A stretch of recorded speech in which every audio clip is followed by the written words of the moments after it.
And we are live. Hello, one and all, and welcome to my live review for tonight's edition of Monday Night Raw. We're going to take a look at everything that took place on the December 5th, 2016 edition of Raw, as we're only 2 weeks away from the final pay-per-view event of the year, WWE Roadblock End of the Line, which will be taking place in the Steel City, Pittsburgh, PA. Just wanted to give you guys a heads up before we get into this Raw review that I have officially purchased my tickets for Roadblock.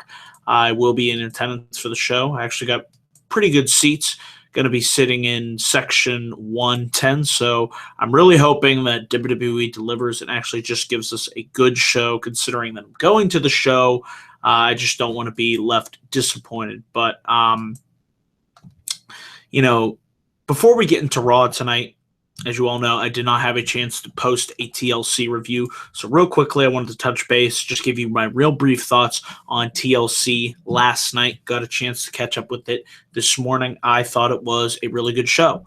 And if I had to give the show a grade, I would give it an A. Just another good effort from the SmackDown brand. I really, really enjoyed Miz versus Ziggler. That was a really tremendous ladder match.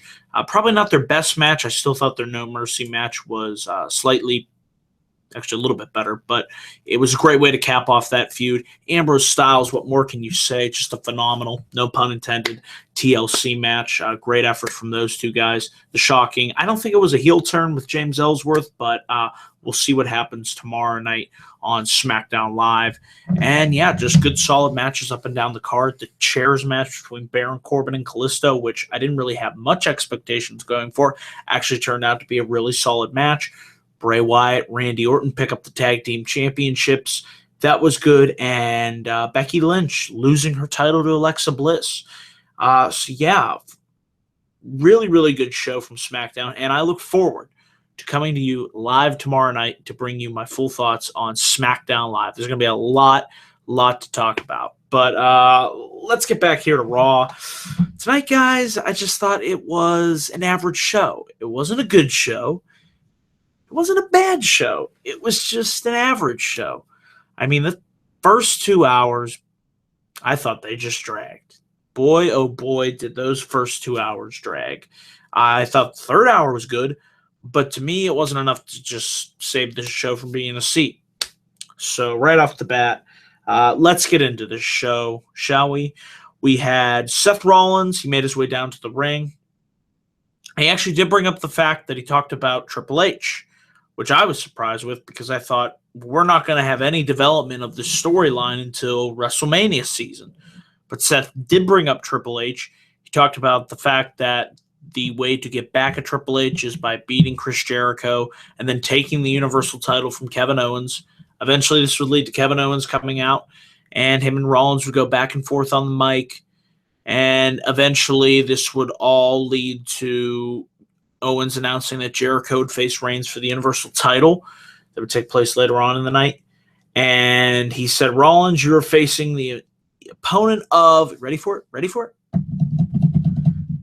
The Big Show! Who was excited? Anybody? Anybody out there excited? Please, hold your excitement, folks. But that's right, we had Seth Rollins versus The Big Show. That was our first match here on Raw. Boy, oh boy, I tell you, as soon as they announced this match on Raw, I switched over to the Penguin game. So I was watching the Pens. They kicked ass tonight. They did pretty well, 8-5 against Ottawa. So let's go Pens. If anybody's a hockey fan out there, if not, you should watch hockey. It's awesome. But from what I'm gathering here, Big Show, I don't know. He walked out, okay, and he chokeslammed Owens, and Rollins hit him with the pedigree. So Owens is just getting, he's eating his shit. I mean, he's just getting shit on by Big Show. He's getting shit on by Seth Rollins. He lost the Roman Reigns. He might be, losing his potential best friend, Chris Jericho. Hey, everybody. Thank you for watching this live review. I'm seeing your messages in the live chat, so keep them coming. But yeah, I mean, Kevin Owens, remind me again why I'm supposed to hate or fear this guy. It just goes to show you the contrast in booking, from, and my friend mentioned this to me. How would you guys feel if Kevin Owens was booked, hell, you could just book him the way that you were doing on NXT. I mean, he was killing it as NXT champion. And just here, he's the same old cowardly chicken shit heel. And Kevin Owens is better than that. He's better than this subpar booking. But yeah, I mean, Big Show walked out and Seth Rollins got the win. So yeah. And we also got the announcement that Chris Jericho will take on Seth Rollins in Pittsburgh. We then had Jack Gallagher make his Raw debut, taking on Ari Daivari, because I can't say his first name, and I won't try to. I liked seeing Gallagher on Raw. Gallagher. Sorry, I keep saying Gallagher. Gallagher on Raw. But the cruiserweights, guys, it ain't working. And it's sad. It should work on the 3-hour show. We should not be complaining that they don't have enough time. I think that is the worst excuse to say on a 3-hour show, because just say it out loud. Raw is a 3-hour show. And you can't give these cruiserweights any time, or at least enough time. Could have given these guys another 5 minutes. I don't see what the problem with that was. But on the positive, it was nice seeing Jack on the show. I just would have liked to have seen, more in-ring action. He did pick up the win, and afterwards, after Daivari tried to Gallagher, if I can ever get his name right, I won't spell it out for you, tried to shake Daivari's hand. Daivari low-blowed him. And then throughout the night, and I have to say, this was actually one of the few highlights of this show, but we also did get Chris Jericho, Kevin Owens. The split is coming, folks. If it ain't happening this week or next week or the week after that, it's coming, because they're going to give you, for once, this company's going to give you what you want. This company's going to give you what you need. This company's going to give you Kevin Owens versus Chris Jericho for the Universal Championship. I know you guys want that out there. I want to see it. I want to see that take place exactly at the Royal Rumble. So hopefully that's where all this little teasing is going. WWE, please keep the title on, I almost said Roman Reigns. Keep the title on Kevin Owens. Book him more strongly. Make Kevin Owens look strong, please. And build to that match. That is a match that should be easily a much anticipated match. Jericho versus Owens. And then you do Styles Taker at the Rumble. There you go. There's your two big matches. And the Rumble match itself, boom, we're off to the races. But getting back to the show, throughout the night, this was really funny. Enzo and Cass. Enzo was trying to hit on Lana the entire night. And Lana suckered him in to go back to her hotel room, which if Lana suckered me in, I'd go right to her hotel room too. But, I hate to say it, but Enzo. You stupid idiot. You just made the list. You should have known. You should have known that, you never mess with a married woman. Never. Rusev was laying in wait. Enzo went back to the hotel. Lana started to, ask him to take clothes off. I'm thinking, okay, we're definitely going past the PG boundary here, which I have been noticing the past couple of weeks on Raw. Have you guys noticed in the live chat? Have you noticed the edgier content lately? I mean, Charlotte saying bitch, Becky saying bitch, Amber saying you son of a bitch or you bastard. The stuff with Enzo and Cass, the backstage brawl. I mean, I'm liking it. I really, really am. I want to see more of this. I keep saying it. Give me more unpredictability. Give me more of these segments out in the hotel, in a bar. And, that's what made the Attitude Era so fun to watch. You never knew what you were going to get next. So if WWE can keep it up, more power to them. But where was I? So Enzo was taking his pants off. And yeah, that really did sound as awkward as it did. But as he was taking his drawers off, Rusev would appear, and he beat the holy fuck out of Enzo. I mean, he just threw him around the hotel room, bashed a vase over his head, glass everywhere. This was good stuff. Left Enzo lying. And Big Cass, was scheduled to have a match against Rusev. Obviously, that didn't happen, but I think we'll see it take place at Roadblock. Be there in person to see it. I think it'll be a good big man match. But yeah, I look forward to that showdown, and I like, what they've been doing the past week or so, couple weeks with Enzo and Cass and Rusev. Not sure how long it'll last, but I'm enjoying it for what it is. So that was really probably, like I said, one of the few highlights on Raw tonight. So we then go to Kevin Owens versus Sami Zayn. Good match, but just kind of unannounced, thrown out there. No real hype to it. It's just like, oh, Kevin Owens, you're facing Sami Zayn tonight. And the thing that bothered me about this was, guys, I mean, your Universal Champion wasn't the main event. He wasn't even in the 10 o'clock hour. He was at the 9 o'clock hour. So just the way they booked Kevin Owens, it's just kind of like, just makes you shake your head. I mean, I love seeing Owens and Zayn, but I do agree they need to give them a break. And especially, you just don't announce, just throw it out there in the middle of Raw, at the top of the first hour, Save it for when it actually means something down the line. Just, less is more. And I really wish this company would use that philosophy. But it was a good match. But the one nice thing about this match was Kevin Owens actually got a clean win. Yes, your heel Universal Champion was actually able to get a win with no bullshit, no interference, nothing. And I was surprised we didn't see, no Braun Strowman on this show to hype up Strowman versus Sami Zayn at Roadblock. Okay, we didn't get any follow-up on that. That was really odd. I mean, nothing with Foley. So I was looking forward to seeing what they were going to do with that, unless I missed it when I was in commercial watching the Penguin game. You guys tell me, did we get anything between Sami Zayn and Braun Strowman? Because I didn't see anything. So, yeah. Let's see. After this, we had actually a solid cruiserweight match on this show. I actually liked Rich Swann versus TJ Perkins, non-title match. But good stuff. They actually gave these guys somewhat, decent amount of time to work with.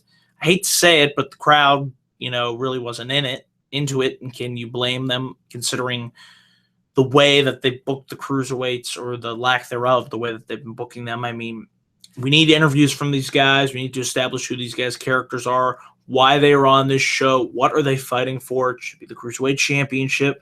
This stuff's easy to do. Come on, WWE. I know when you're motivated, you can do this. And I just want to see, if we're going to have the Cruiserweights on Raw going forward, I know it can work if done right, because this is a 3-hour show, and you can at least have 2 to 3 Cruiserweight matches and give them at least 8 to 10 minutes. So that's not asking too much. But I did like the match that we saw here between Swann and Kendrick. It's not Swann. Swann and Perkins, excuse me. The one thing is, guys, listening in the live chat, what do you think about turning TJ Perkins heel?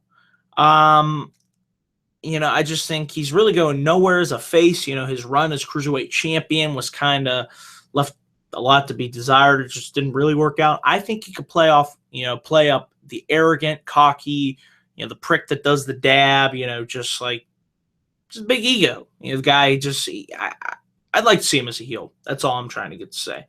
Because right now he's just going nowhere. So let me know what you think. TJ Perkins as a heel? Maybe. So we'll see. But yeah, great to see Rich Swann, get a win. Love the fact that he won the Cruiserweight Championship on 205 Live. And yeah. We had Bayley versus Alicia Fox. Bayley won. Bayley's directionless. Bayley's directionless. It's just that bothers me, because Bayley, I could do a whole video on how they've just underutilized Bayley since she's come up to the main roster. Just, it's sad. It's like they don't know what to do with Bayley. Bring in Mickie James, sign her, and have her and Bayley have a really good feud. I'd love to see Psycho Mickie James, bring that back as the obsessed Bayley fan. Come on, you guys know you'd want to see that. That would be really good. But it's just like, what do they have for Bayley? They could have had Emma return and had a feud between Bayley and Emma. That would have been something different. But no, we have to hold Emma off till next week. And hopefully Emma's reappearing, returning, whatever the word is, next week. I'm getting sick of waiting for her to come back. It's just the lack of depth on the Raw women's division is It's pretty bad. It's pretty bad. So yeah, just sad to see what they did with Bayley on this show. The tussle in Texas. One more time. The tussle in Texas. Titus O'Neil versus Mark Henry. Moving on. Didn't happen. Like, literally, I didn't even see it because I was watching the Penguins score. Actually, Brian Rust, if you guys don't know who that is, he got a hat trick tonight. So that's what I was watching instead of the Texas tussle or whatever it was called. What a joke. We had a U.S. Championship match between Kevin Owens, or not Kevin Owens, I'm fucking up tonight, I apologize, Chris Jericho and Roman Reigns. Finally, Roman Reigns defends his United States Championship. The last time he defended his U.S. title was actually on Raw on Halloween against Chris Jericho. Looked that up, found that out. So that's funny. But yeah, good match here. There was a spot in the match towards the end of it. Looked like Owens, kicked Reigns in the head. He came down, tried to help Jericho win.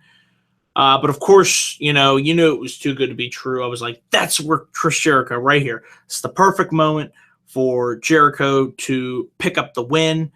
But no, of course, Reigns was able to get out of the code breaker, kicked out after 2. Jericho Reigns attempts to spear Jericho. Jericho dodges. Reigns hits second spear, and he retains his U.S. Championship. I was really hoping we'd see Chris Jericho pick up the United States Championship because I just feel, the U.S. Championship and Reigns, it hasn't worked. They have not booked him. If he never defends it, how is he going to be a good champion? I mean, I think he could be a good champion. I think he could be a good character if he had better writing. I mean, dear God, just throw out the scripts. I keep saying that.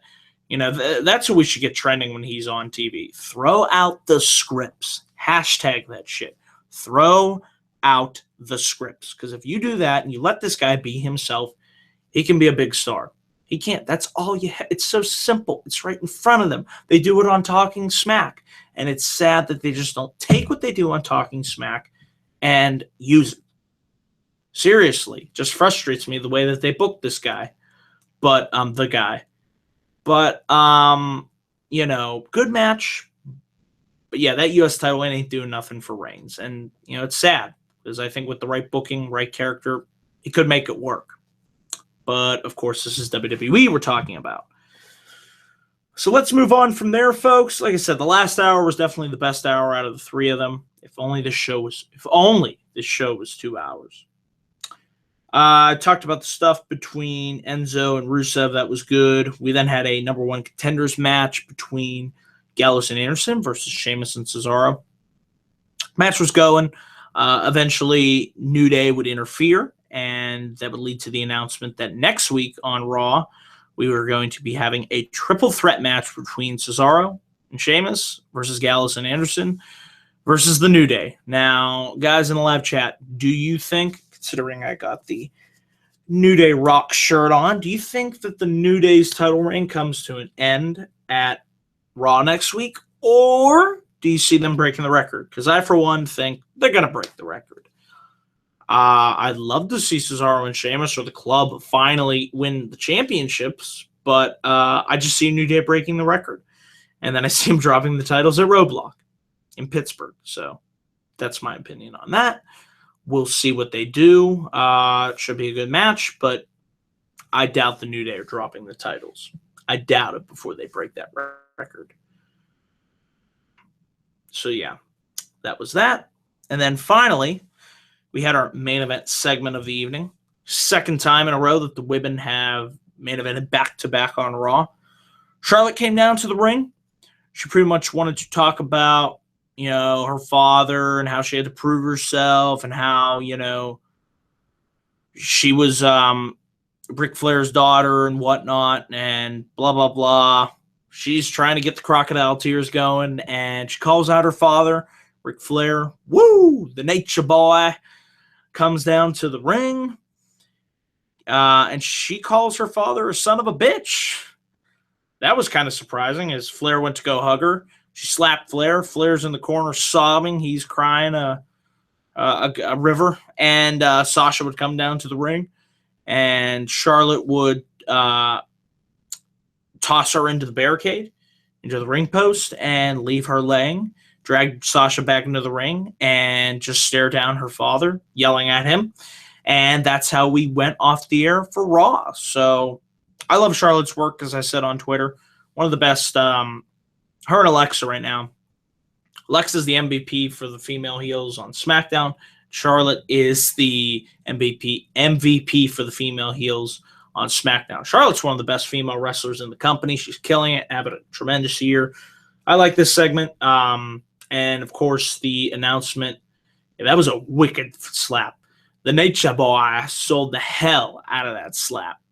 Very good selling by the legendary Ric Flair. But the big announcement that at Roadblock, which I will be in attendance at, got to get that plug in every time. It's going to be Sasha versus Charlotte, 30-minute Iron Man match, if I could get it out. 30-minute Iron Man match. I hope, I pray to God, please, please, please be the end of this. Do not do hot potato. Do not have Charlotte wins the title, then Sasha wins the title. Then Charlotte wins the title, then Sasha wins the title. See? And Charlotte wins. You guys can make a little song out of it. But just have Sasha win.